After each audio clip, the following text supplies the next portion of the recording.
Hi everybody, I'm Ryan.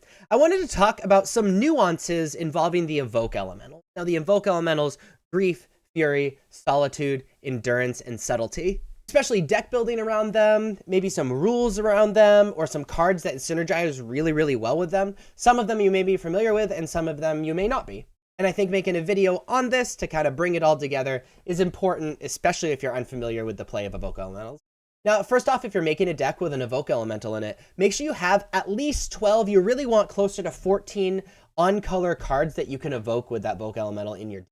And this is especially important to be aware of when you sideboard. When you come up with your sideboard plans and map out your sideboard, if you keep that Evoke Elemental in your main deck, make sure that you keep at least 12 on-color cards so you can reliably evoke it. Otherwise, it's just a bad removal spell or a bad counter spell or a bad piece of graveyard hate.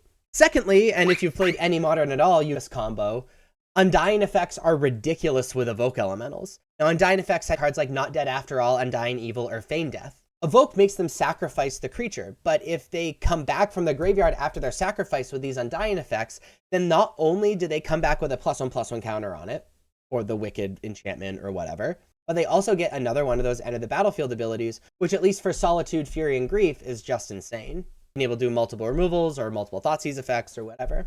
Similarly, bounce effects work as well.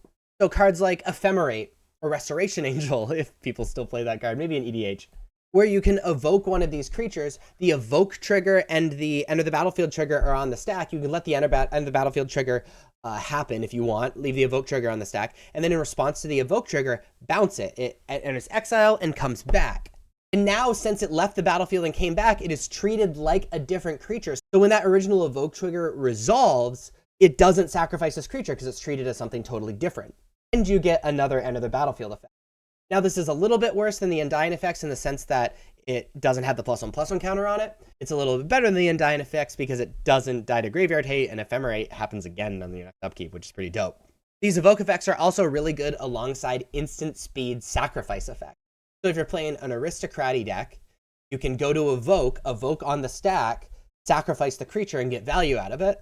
Or one of the new combos in Modern with the Beans deck is evoking Solitude or evoking Fury and then Elderdeep Fiending, which is just like ridiculous and hilarious. Then you just get maximum value out of these Evoke Elementals. And if you're playing them, you really want to be getting maximum value out of these Evoke Elementals. Speaking of the Beans deck, just so you guys know, even if you're evoking it, it's still considered 5 mana, at least for Fury Solitude, which means they trigger up the Beanstalk, which is ridiculous. And a great way to make up for the extra card that you're exiling when you evoke it. And lastly, and this is something I didn't really realize when I first started playing with Evoke Elementals, remember that evoke is an Enter the Battlefield trigger, which means if your opponent has a card like Elesh Norn, Mother of Machines, for example, evoke doesn't happen. Yes, you don't get the Enter the Battlefield effect, which is kind of the reason you're playing these Evoke Elementals, but evoke doesn't happen, which means you just don't sacrifice it even though you evoked it, which is kind of ridiculous and also kind of hilarious.